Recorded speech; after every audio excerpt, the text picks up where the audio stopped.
Ilang araw ang ginugol ng retiradong supermodel sa isang tahanan sa bansa para makahanap ng bagong direksyon sa buhay. Ngunit, may sunod-sunod na kakaibang pangyayari sa bahay na nagpapatunay sa kanyang tanong. Sa isang bahay sa tabi ng ilog sa kanayunan ng Ingles, pumasok si Gabby, isang retired supermodel, at ang kanyang manager na si Dan. Habang nasa loob sila ng rest house, tumawag ang lalaki para sagutin ang isang tawag tungkol sa isa pang kliyente nila, si Nina Lamont. Mga sandali na lang, sinasabi niya sa babae na kailangan niyang bumalik sa lungsod, pero susubukan niya ang lahat para makabalik bukas. Ipinahayag ni Gabby na ayaw niyang mag-isa doon, pero iniisip ng manager na ang paggastos ng ilang araw sa tahimik na lugar ay makakatulong sa kanya. Habang tinitingnan niya ang sarili sa compact mirror, nagmungkahi siya na basahin ang mga piniling movie script para sa kanya. Sabi ni Gabby, walang magandang kasaysayan ng mga modelo na nag-transition sa pag-arte. Pinapaalala ni Dan sa kanya na ilang beses niya itong sinabihan na gawin ang pagbabago. Pero tumanggi siya. Nang tumayo siya at sinabi niyang gusto niyang bumalik sa lungsod. Hinihikayat lang daw siya nito dahil gusto niya lang ang pinakamainam para sa kanyang kliyente. Pagkatapos mag-drive, binabaklas ni Gabby ang kanyang mga gamit at inaayos sa aparador. Pagkatapos, ilalagay niya ang kanyang toiletries sa banyo bago maglagay ng jolang aftershave sa kanyang mga pulso. Biglang nagulat siya sa pag-ungol ng pinto kaya't siya'y tumalikod. Sa sala, kinuha niya ang mga script mula sa bintana at nagsimulang basahin ang mga ito sa sofa. Habang natutulog ang babae, may kumakatok sa front door na parang gustong buksan mula sa labas. Maya-maya, binuksan ni Gabby ang pinto nang marinig niya ang katok at ibinigay ni JC, isang delivery man, ang mga in-order na groceries niya. Sinabi ng lalaki na part-time job lang niya ang mga delivery. Dahil pangarap niyang maging fashion designer, na-realize niya na kilala siya ni JC. Kaya sinarado ng babae ang pinto ng bastos at nagmamaneho pababa ang lalaking tupa sakay ng scooter. Sa banyo, ang dating supermodel tinitingnan ang mga linya sa nalalagas na mukha. Kapag tumingin pababa, napapansin ang skincare product sa basurahan. Sa simula, nagtaka siya kung paano sila napunta roon. Ngunit napatawa siya nang ma-realize niyang baka siya ang nagbukas ng pinto at natambas sa kanila. Kanina sa gabing iyon, habang natutulog siya, nanaginip siya ng isang tao na nagbubukas ng pinto ng kwarto habang natatakot siyang tumitingin mula sa kama. Sa umaga, tinanong ni Dan si Gabby kung paano niya natagpuan ang script hanggang ngayon. At hindi talaga siya makakapasok sa mga ito. Ayon sa babae, nais niyang gawin ang show ni Max Balagan bilang kanyang pagbabalik. Ngunit hindi pabor ang lalaki at sinabi niya na hindi ito ang pinakamahusay na hakbang matapos niyang ipahayag ang kanyang pagreretiro. Itinanong niya kung tinanggihan siya ng designer. Sinabing abala si Balagan nang tumawag siya, pero naniniwala siya na makuha niya ang trabaho. Mamaya, tinanong ni Dan si Gabby kung masaya sa bahay niya. Sinagot niya ng oo, pero sinabi pa niya na may kakaibang pakiramdam sa tahanan. Nang hingan ng paliwanag, sinabi niya na akala niya'y binabantayan siya. Parang may buhay ang bahay. Akala niya nag-iisa siya, pero na-realize niya hindi pala. Iniisip niya baka espirito. Sa pagkamusta ng lalaki, habang umalis ang manager, bumalik ang dating modelo sa sala at nakita niya ang isang tala sa isang mesa na nagsasabing hindi nagsusuot ng jolang ang mga espirito pagkatapos mag-ahit. Sa takot, tumakbo si Gabby para habulin ang kotse ng kaibigan at itanong kung bakit sa tingin niya'y nakakatawa na iniwan sa kanya ang sulat.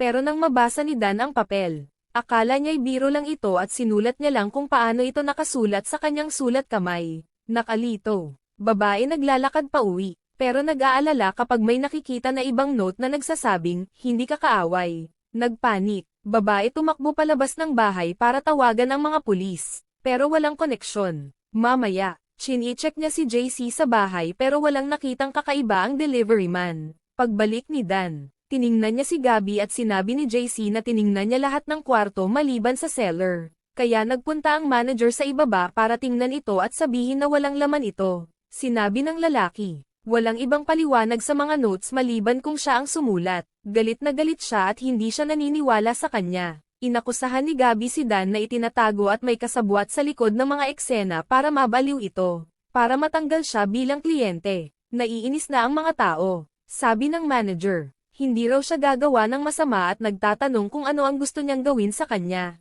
Noong gabing iyon, tinawagan ni Dan si Nina at sinabi niyang magstay siya kay Gabby ngayong gabi para masiguro na okay lang ito. Pangako niya na hindi siya matutulog sa tabi niya. Matapos mag-inuman ng labis, nagkaroon ng kulitan sa paligid ng bahay. Naghalikan sina Dan at Gabby at nagmahalan sa huli. Gayunpaman, sa kanilang paggawa, hindi sinasang-ayunan na magkasama sila sa pagtulog. Mamaya, sa kama, sinabi ng babae na alam niyang nag-date siya kay Nina Lamont, kaya't gabi-gabi siyang bumabalik sa London. Sabi ng lalaki, enjoy daw siya kay Nina pero hindi siya magaling na lover. Inamin niya na kapag hindi siya kontento sa girlfriend niya, umuupo siya ng courtesan para matugunan ang kanyang mga pangangailangan. Matapos ilang segundo, nagsalita ang babae tungkol sa kanyang unang pag-ibig na si Jimmy, isang kaibigan niya noong teenager pa siya. Kahit hindi siya kaakit-akit, nagkaroon sila ng pag-ibig. Sabi ni Gabby, matapos magkasama, sila ay nasa dalampasigan buong araw. Pagkatapos,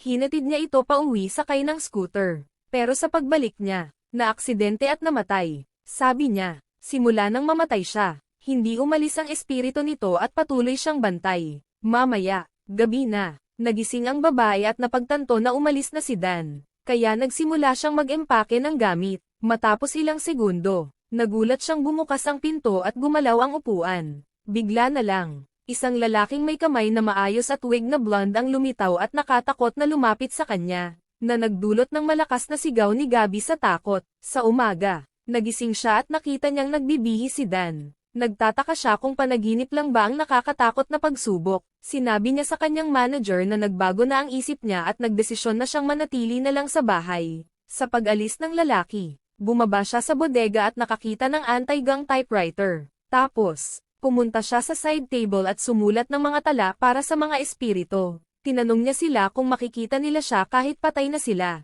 at kung kilala niya sila.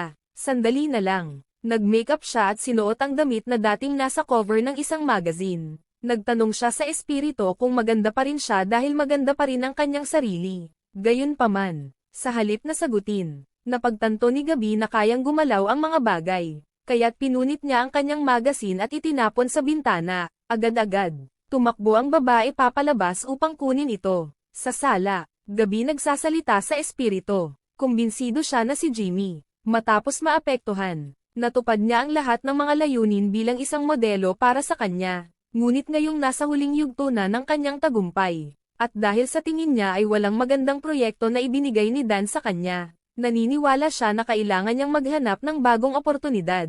Sabi ng modelo, kailangan niyang mag-book ng Balligan show at magsimula doon. Pero di sumasagot ang espiritu pag tinatanong kung naririnig niya si Jimmy. Noong gabing iyon, napanood ni Gabby sa TV ang interview ni Max Balligan at nagulat siya nang malaman na may event siyang i-host sa susunod na linggo para sa Lucky Few in advance. Nagalit ang dating model sa designer dahil hindi pa rin ito tumatawag sa kanya. Habang nag-a-apply siya ng skincare sa banyo, sinabi niya kay Jimmy na pumayag si Max na magkita sila bukas. Sa gabing iyon, gising ang babae dahil sa ingay ng kaibigan ni JC na si Mickey na nagbabato sa bintana ng kwarto nito. Ang delivery man ay humihiling sa kaibigan na itigil na ang pagkaasar sa dating modelo. Pero sinabi ni Mickey na baka ito na ang tanging oportunidad niya para makapasok sa fashion industry. Sa huli, binuksan niya ang pinto at pinaunlakan ang mga lalaki. Sa sala, nakaupo siya sa sofa at humiling na maglagay sila ng musika. Lumapit si Mickey sa babae at hinalikan ang leeg nito.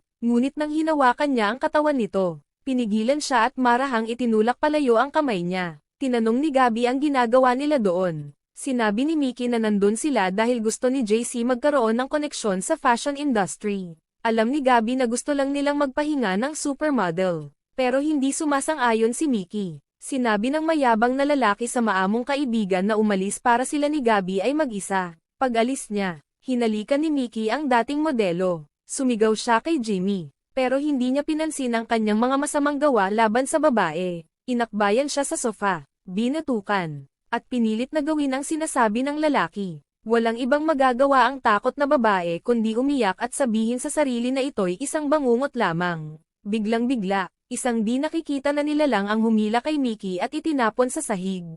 Ang mga tao ay nagtatapon ng mga walang saysay na suntok sa hangin. Ngunit ang malinis na espiritu ng lupain ay dumadampi sa kanilang mga mukha. Pagkatapos, pinaglalaroan sila ng isang entidad sa isang mesa bago hilahin pababa ang kanilang pantalon at lapastanganin sila. Nang hindi nagtagal, si Mickey na traumatized ay nadapa pabalik sa labas at umiiyak sa isang pader. Balikan ni Gabby si Jimmy sa bahay pagkatapos niyang mamasyal sa tabi ng ilog para sabihin na dapat silang maghanda sa pagdating ng taxi para ihatid sila sa kanilang pagpupulong ni Balagan. Matapos ilang minuto, sinisikap niya hinihipan ng usok ng sigarilyo sa harap niya upang makita ang espiritu. Ang entidad ay nagbabalik ng usok sa kanya. Nag-uudyok sa babae na ibaba ang kanyang mga kamay upang hawakan siya. Kahit ganun, nagtataka ang babae kung bakit ayaw ni Jimmy na hawakan siya. Matapos niyang makonvince ang kanyang kaibigan na sumama sa kanya sa meeting, ibibigay niya raw sa kanya ang isang tasa ng sariwang inihandang kape. Habang hinahanap niya ang mug sa aparador, bigla na lang kinuha ng espiritu ang palayok ng kape at ibinuhos ang mainit na likido sa mukha ng babae. Dahil sa sakit, nabigla siya at nahulog sa sahig habang hawak ang kanyang mukha. Matapos ang ilang oras, tumatakbo ang taxi driver sa pinto kapag hindi sumasagot ang dating modelo sa kanyang tawag. Binyandage na ng babae ang sugat sa kanyang mukha at hindi rin pinapansin ang mga tawag ni Dan. Bumaba siya sa silid kulambo at binuksan ang aparador. Nakita niya ang maalikabok na Amerikana at blonde wig. Katulad ng nakita niya sa nakakakilabot na lalaki sa panaginip niya. Nakita niya ang isang dilaw na kahon at ilang litrato ng lalaki mula sa panaginip. Nagulat siya nang makita ang refleksyon ng lalaki sa salamin. Sinubukan ni Gabby na tumakas, pero itinulak siya ng espiritu mula sa likuran at ibinagsak sa mesa. Pagkatapos, ginamit ng entity ang umiiyak na babae upang i-disassociate ang masakit na karanasan. Iniisip ng babae ang unang pag-ibig kay Jimmy sa beach noong gabing iyon. Nagulat si Dan nang makita ang mga bendahe sa mukha ni Gabby pagbalik niya sa bahay. Umiiyak na babae ay sinasabi sa kanya na ang lalaki sa larawan ay nasa buong oras. Itinanong ng manager kung saan niya nakita ang larawan. Sabi niya ay sa silid aklatan. Bumaba si Dan para mag-inspeksyon. Ngunit walang natagpo ang laman sa kwarto. Mga ilang sandali pa, bumalik siya sa sala at sinabing si Michael Giaiguez ang lalaking nasa larawan. Matagumpay na aktor siya mula 15 taon na ang nakalilipas. Sumikat siya sa pagganap ng mga karakter na babae at pagdadamit na tulad ng isang babae sa entablado. Kahit hindi kilala ng dating modelo ang lalaki, maaaring masyado pa siyang bata upang maalala ito. Sabi ni Dan, ang aktor ay nagkaroon ng malubhang pagbagsak sa kanyang karera 10 taon na ang nakalipas, at kinailangan niyang ipagbili ang kanyang mga ari-arian, kasama na ang bahay na binili ni Dan sa huli. Inaalis ng manager ang bendahe sa mukha ni Gabby upang makita niya ang mga paso. Sinasabihan nilang kailangan nilang pumunta sa ospital. Biglang bumangga ang espiritu kay Dan sa ulo gamit ang isang mabigat na bagay. Tinakpan ng kamay ng babaeng sumisigaw ang kanyang bibig. Matapos ilang minuto, nagmulat muli si Gabby at nakita si Michael Giaiguez na nakaupo. Sinabihan niya ito na manatili at kausapin siya, at ipinaliwanag na kailangan niya ang buong lakas niya upang manatiling nakikita. Sinabi ng nakakatakot na lalaki na alam niya na sinasabi niya sa kanyang sarili na inabuso niya ang tiwala ng babae sa pagpapanggap na si Jimmy. Ngunit walang pakialam na paalala sa kanya na patay na ang kaibigan niya. Ayon kay Giaiguez, hindi pa siya sigurado kung buhay pa siya o ideya lang siya sa puntong ito. Tulad ng lalaki, may kwento siyang kahawig ng kanyang kwento. Sikat din siya, ngunit hindi matanggap ang katotohanan na nakalimutan na siya ng mga tao. Sinasabi niya na isipin niya ang kapangyarihang hindi nakikita sa kanya, na maaaring makaapekto sa buhay ng mga tao at magbago ng kanilang kapalaran. Nakita ng babae ang gintong singsing sa daliri, pero ilang sandali lang ay nakita niya ito sa mesa. Sabi ni Giaiguez, bumagsak siya sa test dahil matagal bago niya na-realize na ito ay isang biyaya. Natapos niya ang paggawa ng masama nang hindi makikita at pinili ang masama. Nagdulot siya ng sakit at sinira ang buhay ng mga tao nang walang parusa. Nang walang maramdaman kundi pagkasuklam sa mga ginawa niya, umalis siya at nagtago sa bahay. Doon sumulat ng mga script gamit ang ibang pangalan. Sa pamamagitan ng mga kwento niya, nakalaya ang lalaki mula sa kanyang mga demonyo nang walang pagsisikap ng iba. Sa pagsusulat, napaniwala niya ang sarili na gumaling na siya at nagawang mabuhay ng normal muli, kahit nagisingin ni Gabby ang kanyang mga lumang demonyo. Ang tanging paraan para sa kanya na makamit ang kapayapaan ay ibigay ang singsing. Pinagmumulan ng kanyang kapangyarihan. Sa babae, hiling niya na kunin ng babae ang singsing at gawing pagpapala para sa kanya ang sumpang naging sumpa para sa kanya. Sinasabi ni Gabby kay Gigi's na wala siyang iba kundi imahinasyon nito. At paggising niya, tuluyan na siyang mawawala. Nagtatanong ang lalaki kung paano masiguro na hindi siya lamang ang nilikha at nagpapaliwanag na may mga tao na lumilikha para makatakas at kalimutan ang kanilang tunay na buhay. Inutusan ni Giages ang babae na basahin ang script na isinulat niya. At natagpuan ng babae ang mga invisible eyes sa ilalim ng stack. Simula nang dumating si Gabby, lahat ng nangyari ay isinulat na ng lalaki. Pasang ilang linggo, isinasama ng manager si Giages sa paglilibot sa bahay dahil plano ng aktor na bilhin ito pabalik. Nang tanungin ni Dan kung nasaan na siya matapos magretiro sa pag-arte, sabi ng lalaki na hindi siya nakapasok sa bahay. Nakakalito si Dan. Iniisip ng manager ang dating modelo at kung paano ang huling pagkakataon na nakita niya ito ay ang gabi na siya ay nag-disfigure ng kanyang sarili. Hindi niya alam kung saan ito nagpunta. Pero umaasa na sa wakas ay napagtagumpayan niya ang mga demonyo sa kanyang panaginip. Samantala, nagmuni-muni si Giages kung siya o si Gabby ba talaga ang may akda ng kanilang kwento. Pero naniniwalang hindi mahalaga dahil ang buhay ng lahat ay walang iba kundi ilusyon. Sa rebisyon ni Gabby ng araw sa dalampasigan kasama si Jimmy, sinasabihan niya ito na mag-overnight sa bahay nila para hindi siya maaksidente. Habang paakay na sila sa kanyang scooter, ang babae ngayon ay nakasuot ng Giages gold ring sa kanyang daliri.